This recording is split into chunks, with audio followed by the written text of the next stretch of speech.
మీ lease ఎందుకు రద్దు చేయకూడదో వివరణ ఇవ్వాలంటూ ప్రభుత్వం భారతీ సిమెంట్కి నోటీసులిస్తే అందుకు సమాధానం ఇవ్వకుండా ప్రభుత్వానికి గనుల శాఖకు అనేక ప్రశ్నలతో భారతీ సిమెంట్ యాజమాన్యం లేఖ రాయడం విమర్శల పాలవుతుంది. కడప జిల్లా కమలాపురం మండలంలో 509.18 ఎకరాలు, ఎర్రగుంట్ల మండలంలో 235.56 ఎకరాల్లో సున్నపురాయి లీజుల మంజూరు కోసం భారతీ సిమెంట్ సంస్థ దరఖాస్తులు 208 నుంచి పెండింగ్లో ఉండగా 2015లో కేంద్ర ప్రభుత్వం కొత్త నిబంధన తెచ్చింది.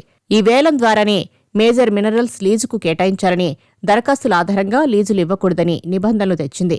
భారతీ సిమెంట్ కోర్టును ఆశ్రయించి తర్వాత జగన్ ప్రభుత్వ హయాంలో 2024 ఫిబ్రవరిలో ఈ 2 లీజులు మంజూరు చేయించుకుంది.